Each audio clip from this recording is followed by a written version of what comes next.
Good morning mga boss, magandang umaga, welcome to my YouTube channel mga kamechanics. At ito, meron tayong gagawin na MD350 na commuter. Ang concern na mayari ito is maugong, no? So tinanggal ko na yung gulong, so tinaklas ko na yung mga brake pads. So ito yung nakita ko.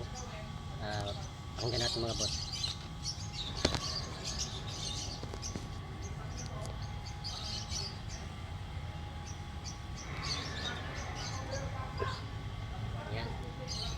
Malakas yung ugong niya. Yan. So dalawa papalitan natin din mga boss. So ito mga boss, yung papalit na bearing ng MD350. So yan. Kaliwa yung papalit natin. So wala namang kaliwat ka akin ito. Yan. Papalit. I-press yan. Ito na mga boss yung bagong palit na bearing nya.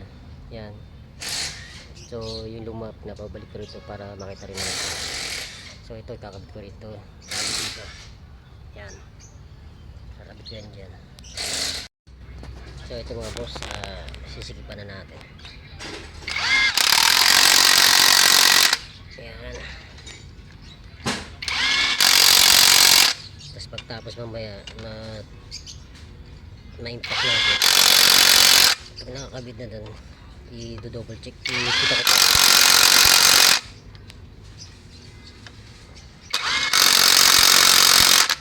Yan. Yan, okay na mga boss. Yes, lalagay ko rito. Then, higpitan ko ulit ito. Mga to.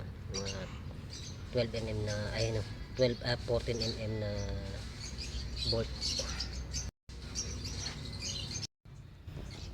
Ito na mga boss, nakabit ko na. Nasigipan ko na itong mga 14 na bolt nya.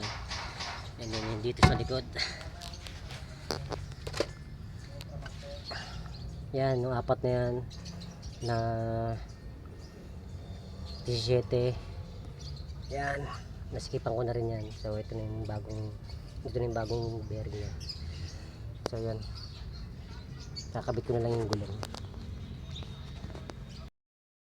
Medyo malaki yung clearance ng ano niya, yung sa differential niya.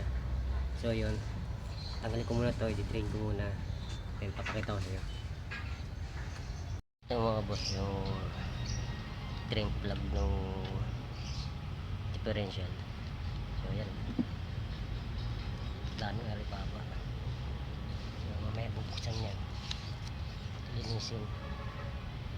Ito na mga boss, natanggal ko na yung mga tornilyo na 14mm. So ito ay bubukan lang to.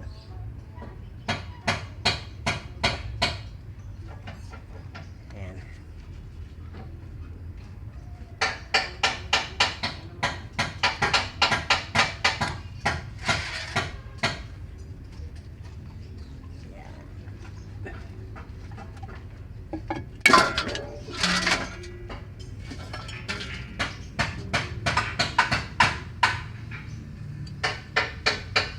So yan ang loob mga boss.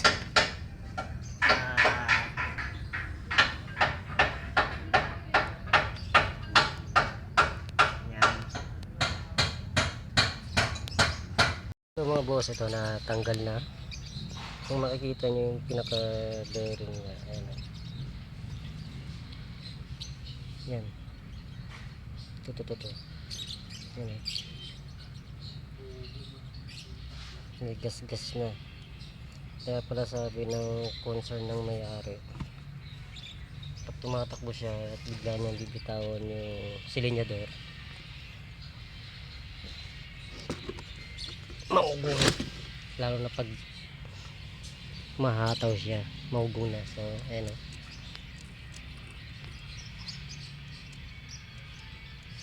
maugon na. Ito papalitan ito ng mga bearing. Yan o, palit tayo ng bago nito. Ito yung differential na walang adjuster. Yan. boss, ito dito na yung pinamachine shop natin. Ito bago na to, sasalpak na lang. Ito. Yan. Ito yung furnace, yung pinaka bearing niya. So ayan mga boss.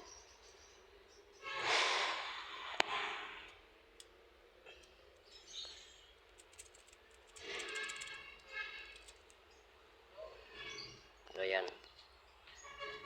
Ito mga boss, maglalagay tayo ng salpakan ng bearing, yung pinaka housing niya dito sa ano ng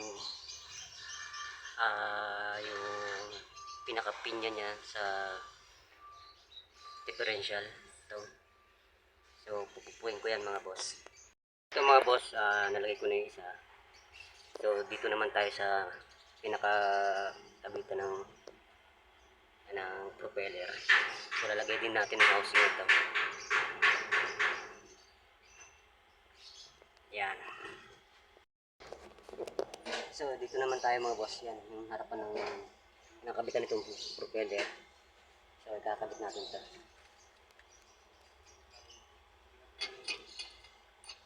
Yan. Tutupuin lang ito mga boss. Yan. So yan mga boss, nalagay ko na yung housing ng bearing niya. So lalagay ko na yung pinaka pinya ng differential. Ito yung boss, yung nilalagay ko na rito sa pasukan niya, saka pinakakana. Yan.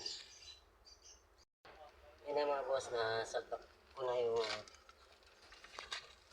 differential niya. So hanggang dito sa loob. Yan, kumikot naman.